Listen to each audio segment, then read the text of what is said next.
Sup guys, Mr. New over here, and I want to make a quick video talking about who is leading the cycling market in 2026.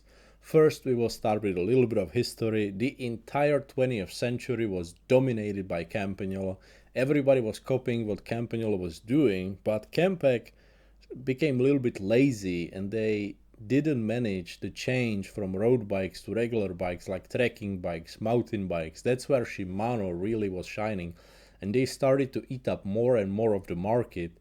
But what really put them ahead of Campagnolo was the introduction of the Holotech system, the Holotech cranks in 2003, because that system with the threaded BSA English bottom brackets, that's so intuitive, so easy to use. Anybody can learn to do it. You don't need any super specialty tools except for that little nut. It's just perfect, and that's where they got ahead of the Campag, and they have been leading the cycling industry for a long time. And what do you see? All of a sudden you had Campagnolo Ultra Torque, then you had SRAM GXP copying that Shimano spindle design. And especially after Shimano made the Di2 system, all of a sudden you had Campagnolo EPS, then later SRAM with the AXS system, or ETAP back then. But Shimano, again, they started to be a little bit lazy. They weren't innovating very much. They were doing what they were used to, what they knew was proven.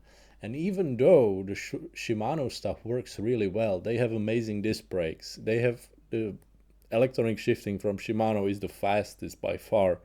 It's very reliable, it's everywhere. They just were not innovating very much. Whereas SRAM, they were charging ahead.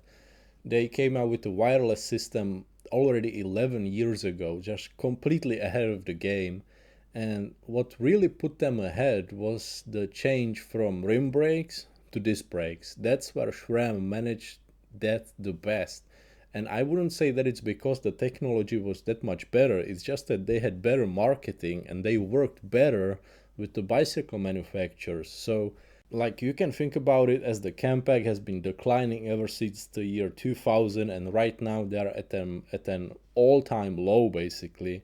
Shimano has been dominating since around 2000s, no, since the year 2000, let's say, and they had the peak, I would say, around 2014 maybe. Like, Shimano was literally everywhere. I remember, I think around 14, 15, 16, 17, most teams in the Tour de France and even in the mountain bikes were riding Shimano. But SRAM has been like steadily gaining ground, and all of a sudden you see in mountain biking, gravel cycling, road cycling, a lot of teams are on SRAM, and regular customers, they start to see SRAM, especially the stuff like SRAM Red, as sort of the luxury item. They even took that crown away from Campagnolo. So SRAM right now, they are leading the market, and what do you see?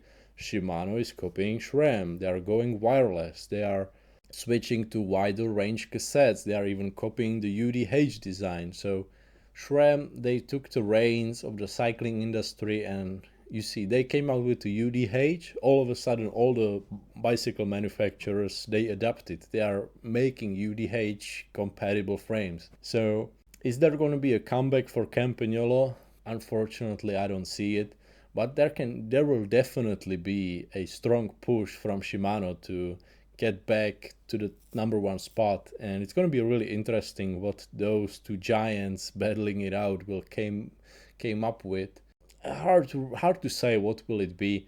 It's probably going to be interesting battle about who can manage the 13 speed better, and I'm really keen to see what Shimano can do. Personally, I'm not even going to be riding the 13 speed. I don't care about it. I'm good with 11, but it's just going to be interesting. So yeah, SRAM is leading the market and everybody else has to adapt. So all of a sudden you see all these wireless group sets, and even though they will be obsolete in 20 years times, they won't even be working and they will be sort of laying in some landfill. That's just the world we live in. So okay, peace out guys, Mr.